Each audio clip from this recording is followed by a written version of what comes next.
Welcome to the Driving the World podcast series. I'm your host, Cully Holland.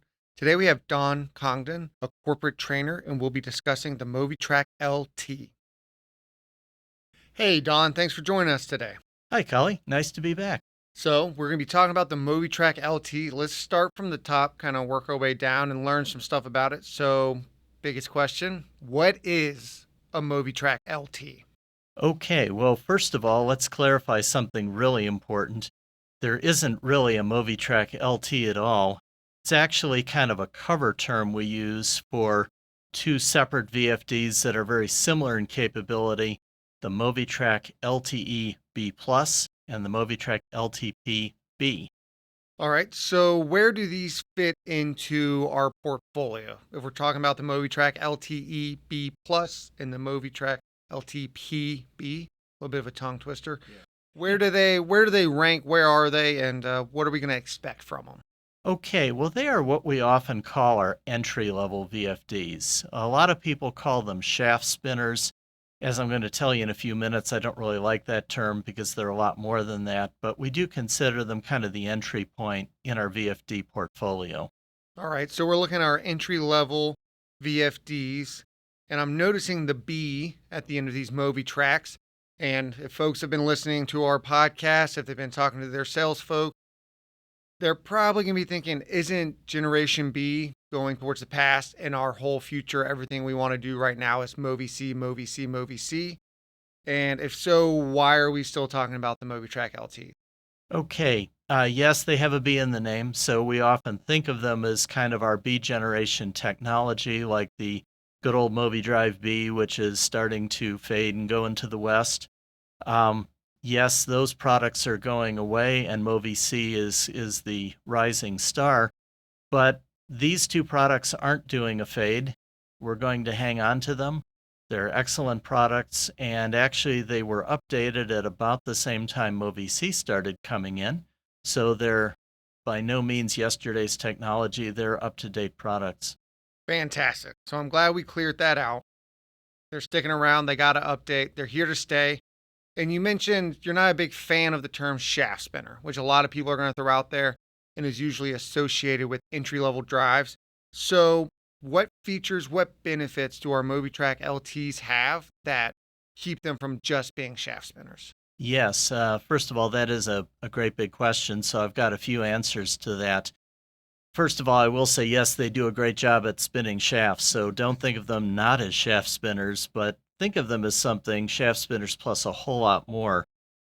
First of all, they have a lot of features that you don't typically find in entry-level VFDs. Let me just summarize a few of these. First of all, they support a wide variety of motor types. Of course, we always think of the good old asynchronous AC induction motor. They certainly support that. All entry-level VFDs pretty much do that. But you can also run permanent magnet synchronous motors, what we call servo motors at SEW.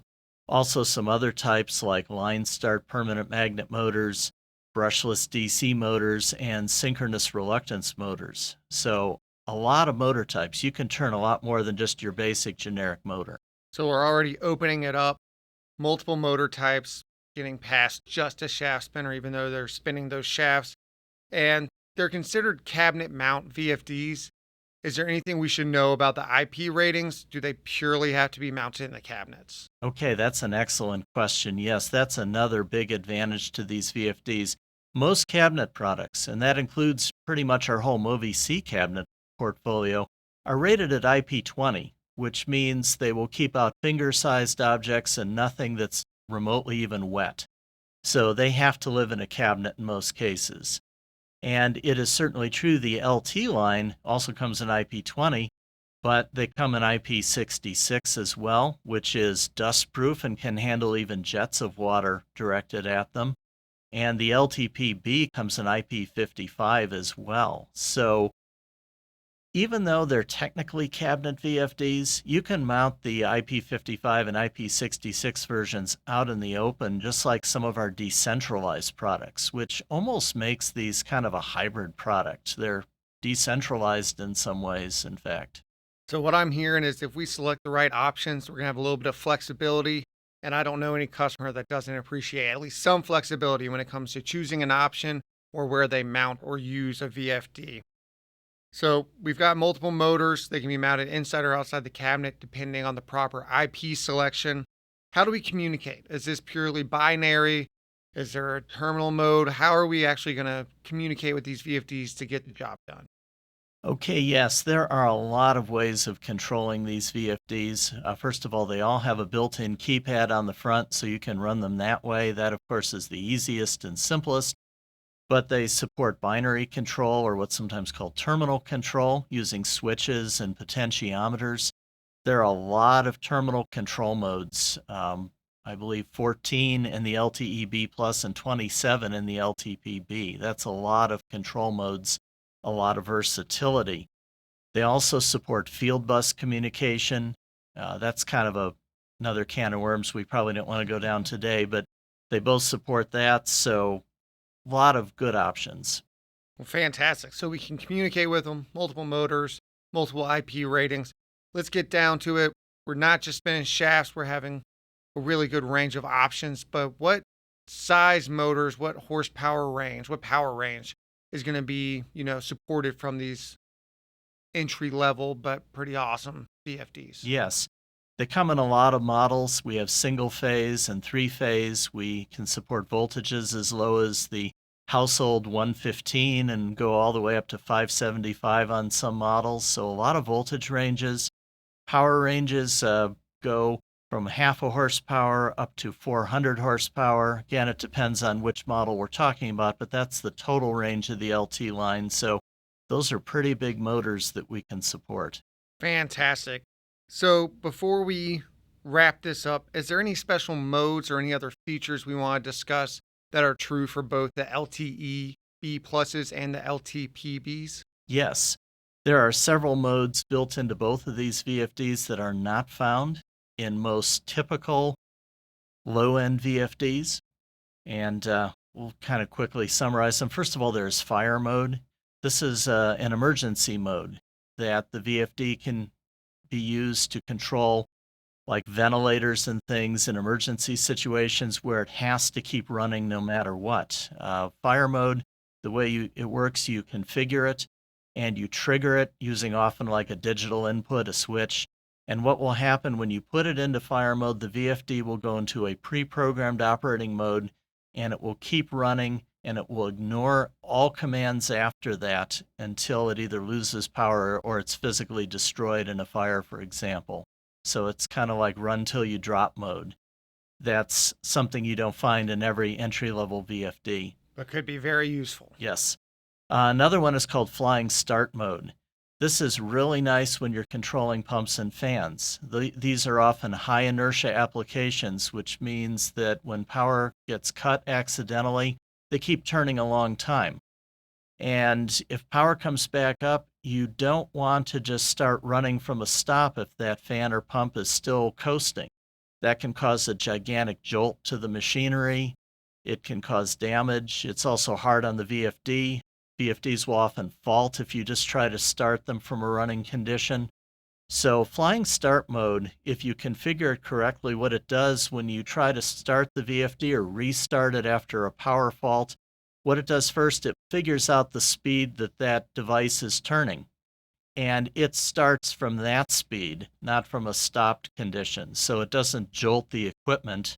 It just picks up where it currently is. And then from there, it goes to whatever you tell it to do. It's a really clever mode. I mean, sounds incredibly useful, especially when it comes to protecting not only the VFD, but applications. And with applications, sometimes even people. So we always enjoy that. What else are we looking at? Any other special modes or features that can be found on these? Yes, there's something called PI control mode. PI stands for proportional integral. It's a technical thing. We don't want to go into that here, but it can be used in applications where you want the VFD to do things like maintain a constant pressure in a flow system, maybe a pump, for example.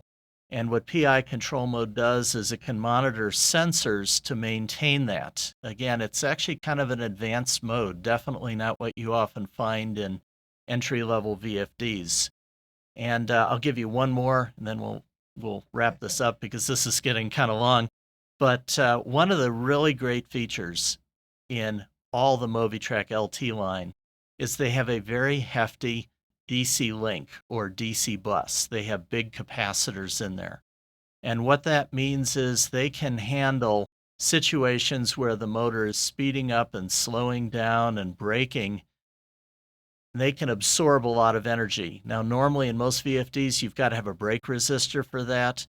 But in some applications, you can actually not use a brake resistor on this because the DC bus is able to absorb that braking energy. Now, that's not true for all of them, so don't think you never need a braking resistor, but it is something you can eliminate in some applications because it's got that really, and I'll use our favorite term here, robust DC bus. Well, when it comes to that, of course, always please reach out to your SEW resources or your sales representative to make sure we're getting everything sized properly. But that does sound like a benefit to me. Don, this has been fantastic. Thank you for all the information. Hopefully we can have you back and discuss some of the differences between the LTE-B plus and the LTP-B. Anything else you want to add? No, I think that's good. I'll be glad to come back. There's a lot more to talk about. Fantastic. Thank you. Thanks.